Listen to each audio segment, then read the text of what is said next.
Blood cancer हजुर। त्यसपछि उपचार गर्नुभयो? हजुर, त्यस पछाडि उपचार चाहिँ सुरु गरेँ भन्दा पनि मेरो कथा अलगै छ दाइ। छ्या, मान्छेले देख्यो भने के भन्छन्? मैले त देखिनँ। हामीसँग मस्त जवानी छ, तर बाघले शिकार छोड्ला, गिद्धले सिनो छोड्ला, तर यो सुरेन्द्रले तिमीलाई छोड्न सक्दैन। गरिब हुनु पनि धेरै गाह्रो हुँदो रहेछ। आज पल्ल वर्षौँदेखिको सपनाहरू पुरा भएकाले अब म विदेश जान्छु। सुस्तरी मेरो मनमा यो तिमी, बिस्तारै जिन्दगी नै भयो तिमी।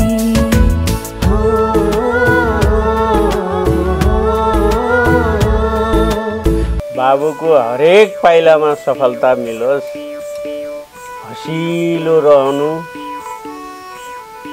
अँध्यारो मुख कहिले लाउन नपरोस्। अस्तिको ऋण तिर्नु छ तँलाई, सिधै भनेको मान्छेस् कि काँधमा बोकेर लैजाऊ तँलाई।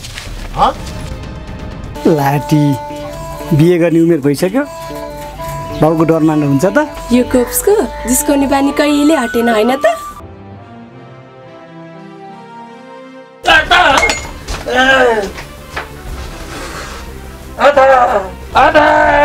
बोलो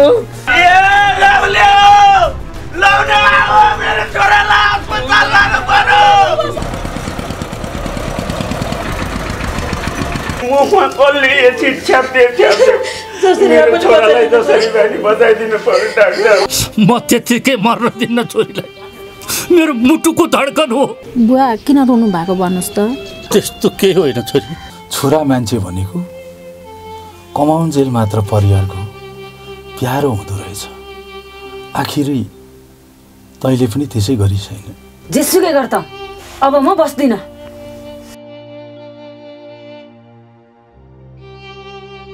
काली लाग्दो मृत्युबाट त बाँचेर आएँ, तर आफ्नै घर परिवारको मन जित्न सकिनँ। तपाईको छोराको नाम चाहिँ राजन विश्वकर्मा, उहाँको चाहिँ तपाईको ब्लड क्यान्सर। हजुर। मेरो लागि हजुरको तिलरी किन सम्झौता गर्नुहुन्छ? बुवा पैसा खोज्नु जानुभएको छ, केही पैसा लिएर आउनुभयो भने त्यही पैसाबाट मेरो उपचार सुरु गर्दा हुँदैन र? सम्पत्तिको नाममा तिमी एउटा छोरा छौ, मेरो अरबौँ खरबौँले नपाउने छोरा हो। जब एउटा तिलरीको कुरा लडेर पनि उठ्दा छ मान्छे, हारेर पनि जित्दा छ मान्छे। पीडा छल्दै जो आँखी बढ्छ, मरेर पनि बाँच्दा छ मान्छे। दाइ अब त बात नै भइस् नि। हेर त तेरो लागि कति सहयोग आएको छ। सारङ्गीको धुनमा रमाउने हाम्रो समाज बिचरा ती गाइने दाइको पीडा कसले बुझ्छ र दाजु? सबैले खुसीको अनुभूति गर्न त कहाँ पाउँछन् र राजन भाइ? को रहेछ हजुर यस्तो महान व्यक्ति? राजन विश्वकर्मा।